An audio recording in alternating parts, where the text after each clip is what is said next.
Hello everyone, welcome in Kiran learners academy.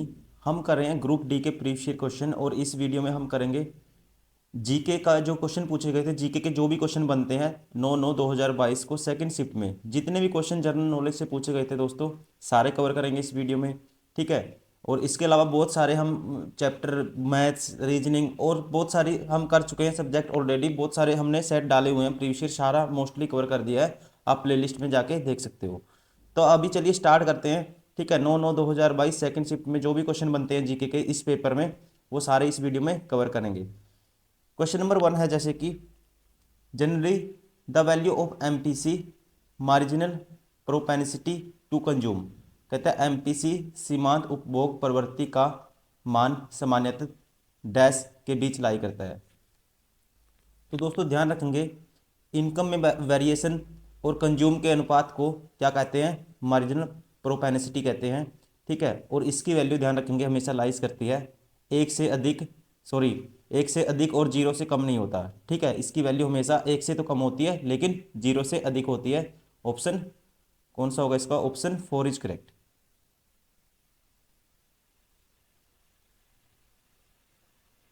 Option 4 is correct. Question number 2, निम्नलिखित में से किसे भारतीय योजना के वास्तुकार के रूप में जाना जाता है? तो दोस्तों ध्यान रखेंगे, जो दूसरी पंचवर्षीय योजना थी 1951 से 56 तक, इसी के ऊपर डिपेंड थी। ठीक है ना, इसी के ऊपर बेस थी। और इनका नाम क्या था? Prasanta Chandra Mahalanobis. Option second, third is correct. Question number 3, मार्च 2022 में जल प्रबंधन और नीति के नए केंद्र एक्वा मैप का उद्घाटन भारत सरकार के प्रधान वैज्ञानिक सलाहकार के विजय राघवन में इनमें से किस आईआईटी में किया था? तो ये किया था, ध्यान रखेंगे, आईआईटी मद्रास। क्वेश्चन नंबर 4, खर्ची पूजा उत्सव व्यापक रूप से डैश राज्य में मनाया जाता है? तो दोस्तों ध्यान रखेंगे, खर्ची पूजा जो फेस्टिवल है, ठीक है, ये आषाढ़ के महीने या कह सकते हैं जुलाई में मनाया जाता है। कहाँ पे? त्रिपुरा में। Option first is correct.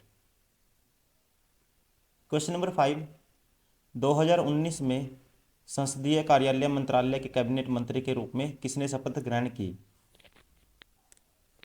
तो ये की थी किसने? प्रहलाद वेंकटेश जोशी ने। Option 4 is correct. Question number 6, Bharat के कुछ शैक्षणिक संस्थान महात्मा गांधी के अंग्रेजों के साथ असहयोग के आह्वान की प्रतिक्रिया स्वरूप स्थापित किए गए थे। निम्नलिखित में से कौन सा संस्थान उनमें से एक नहीं है? काशी विद्यापीठ दोस्तों इसमें है, गुजरात विद्यापीठ भी है, जामिया मिलिया इस्लामिया भी है। ठीक है। लेकिन ध्यान रखेंगे, जो श्रीरामपुर कॉलेज है, इसकी स्थापना की करी थी 1818 में अंग्रेजी मिशनरियों ने। ठीक है ना, इसकी महात्मा गांधी ने नहीं करी थी। ठीक है ना, तो ये अलग है। Option second is correct. यही पूछा है, इनमें से कौन सा संस्थान उनमें से एक नहीं है? तो कौन सा नहीं है? श्रीरामपुर कॉलेज। क्वेश्चन नंबर 7, परिवर्तित नियम के अनुसार आईपीएल 2022 में रणनीतिक समय समाप्ति स्ट्रेटेजिक टाइम आउट की अवधि, ठीक है, 2.5 मिनट से बदलकर डैश मिनट कर दी गई है। तो ये कर दी गई थी दोस्तों, ध्यान रखेंगे 3। उसके अलावा जो रिव्यू होते थे, रिव्यू लेती है हर टीम, ठीक है, तो उसकी संख्या 1 से बढ़ाकर 2 कर दी गई थी। ठीक, option 4 is correct. Question number 8, छेड़खानी, यौन उत्पीड़न और महिलाओं के खिलाफ अन्य अपराधों से निपटने के लिए 26 जनवरी 2022 को डैश में विशेष रूप से प्रशिक्षित पुलिस अधिकारियों से युक्त 91 निर्भया दस्ते शुरू किए गए। तो ये लॉन्च किए गए थे दोस्तों कहाँ पे? बेंगलोर में। Option third is correct. Question number 9, Shri Jagannath मंदिर अधिनियम इनमें से किस वर्ष पारित किया गया था? तो ध्यान रखेंगे दोस्तों, ये पारित किया गया था 1955 में, जगन्नाथ मंदिर के प्रबंधन और मामलों को नियंत्रित करने के लिए। ठीक है, option first is correct. Question number 10, मुख्यतः भारत के मध्य पश्चिमी तट पर डैश लगभग 2 मिलियन लोगों द्वारा बोली जाने वाली भाषा है और यह गोवा की आधिकारिक भाषा भी है। तो कौन सी है दोस्तों? ठीक है, ऑफिशियल लैंग्वेज कौन सी है गोवा की? Konkani. Option 4 is correct. Question number 11, इनमें से कौन सा उद्देश्य वाटरशेड प्रबंधन, वाटरशेड मैनेजमेंट का हिस्सा नहीं है? सूखे और बाढ़ से निपटना, ठीक है, ये दोस्तों है। भूजल का पुनर्भरण, ये भी है। विद्युत उत्पादन करना, ये नहीं है, ठीक है। और ये डाउनस्ट्रीम रिवर्स अनुप्रायी नदियों में जल स्तर को पूर्ववत करना, ये भी है, ठीक है। तो कौन सा नहीं है, ध्यान रखेंगे, ऑप्शन 3, विद्युत उत्पादन करना। क्वेश्चन नंबर 12, वायुमंडल में ओजोन का स्तर कम होना कब से शुरू हुआ?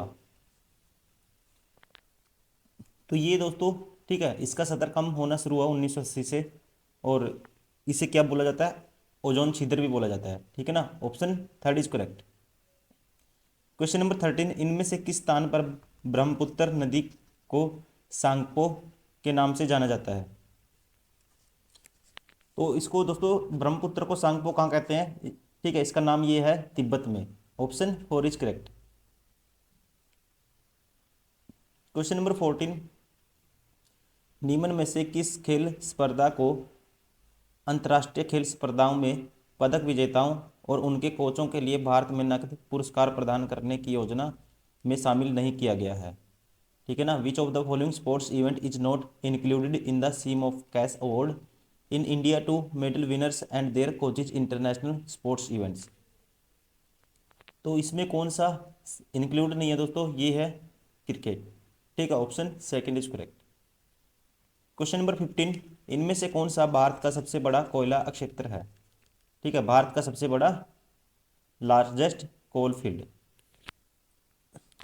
तो ये है दोस्तों 9.4 बिलियन, ठीक है, प्रोडक्शन के साथ झारखंड का जरिया कोयला क्षेत्र। Option 3 is correct. Question number 16, भारतीय संविधान का अनुच्छेद 51A डैश से संबंधित है? तो आपको पता ही होगा, इसमें क्या है? मौलिक कर्तव्य, ठीक है, नागरिकों के मौलिक कर्तव्य दिए गए हैं। और इसे संवर्ण समिति की सिफारिश पर 1976 में 42वें संविधान संशोधन द्वारा क्या किया गया था? जोड़ा गया था, ठीक है। तो किससे रिलेटेड है? मौलिक कर्तव्यों से। Option 3 is correct. Question number 17, Bharat में पश्चिमी चक्रवातीय विक्षोभ सर्दियों के महीनों के दौरान होने वाली मौसमी घटनाएं हैं, ठीक है। क्या है? पश्चिमी चक्रवातीय विक्षोभ सर्दियों के महीनों में के दौरान होने वाली मौसमी घटनाएं हैं जो डैश से आने वाली पश्चिमी प्रवाह से आती हैं। तो ये कहाँ से आती हैं दोस्तों? ये भूमध्य सागरीय क्षेत्र से आने वाली क्या है? पश्चिमी प्रवाह से आती हैं, ठीक है। Option 2 is correct. Question number 18, निम्नलिखित में से किस वर्ष में पंचायती राज मंत्रालय बनाया गया था? तो दोस्तों ध्यान रखेंगे, पंचायती राज मंत्रालय मई 2004 में बनाया गया था इसको, ठीक है ना। और ये क्या करता है? ये पंचायती राज और पंचायती राज संस्थाओं से संबंधित सभी मामलों की, ठीक है, देखरेख करता है। Option 2 is correct. Question number 19, करवे समिति जिसका गठन वर्ष 1955 में किया गया था डैश के साथ व्यवहार किया? तो ये किसके साथ दोस्तों व्यवहार किया? लघु उद्योगों, ठीक है। किसके लिए? लघु उद्योगों के लिए। Option 1 is correct. Question number 20, वर्ष 2021 में भारत का प्रथम डिजिटल खाद्य संग्रहालय डैश में लॉन्च किया गया था? तो ये लॉन्च किया गया था, ध्यान रखेंगे आप, कहाँ पे? तमिलनाडु में, ठीक है ना। कहाँ लॉन्च किया गया था? तमिलनाडु में। क्वेश्चन नंबर 21, जुलाई 2022 तक प्राप्त जानकारी के अनुसार हेल्पेज इंडिया जो कि वंचित वृद्ध व्यक्तियों के लिए जीवन की गुणवत्ता में सुधार लाने के उद्देश्य और देखभाल के लिए काम करने वाला एक संगठन है, कौन सा? हेल्पेज इंडिया के सीईओ का नाम क्या है? तो इनके सीईओ का नाम क्या है दोस्तों? ध्यान रखेंगे, रोहित प्रसाद। तो दोस्तों ये थे सारे के सारे वो क्वेश्चन जो इस शिफ्ट में पूछे गए थे, ठीक है। ये पेपर हुआ था 9/9/2022 को सेकंड शिफ्ट में। ग्रुप डी में जितने भी क्वेश्चन पूछे गए थे जनरल नॉलेज से, ये सारे हमने कवर किए हैं। और बुक का कवर पेज देख पा रहे होंगे आप, ये हमारी बुक भी आती है किरण पब्लिकेशन की, प्रीवियस ईयर क्वेश्चन की, ठीक है। इसमें सारे क्वेश्चन आपको एस्टेज मिल जाएंगे। ठीक है। अगर स्पेसिफिक आपको जीके की चाहिए, जीके की भी आती है। ये सोल्ड पेपर है, 60-40 सेट है, इसमें भी सारे क्वेश्चन है और इसमें सारे मिलेंगे आपको, मैथ के भी, रीजनिंग के भी और साइंस के भी और जीके के भी। और जो दूसरी बुक का कवर पेज था इससे पहले वाली 10 स्लाइड से पहले, उसमें क्या था, आपको जीके, अगर सिर्फ जीके जीके कवर करना है वो भी बुक आती है। ठीक है। वरना आप वीडियो से भी देख रहे हो, वो भी बढ़िया है। ठीक है। अगर बुक है तो आप बुक से भी रिवाइज कर सकते हो। तो चलिए दोस्तों, इस वीडियो में इतना ही, मिलते हैं फिर नेक्स्ट वीडियो में। तब तक के लिए thank you, bye bye, take care.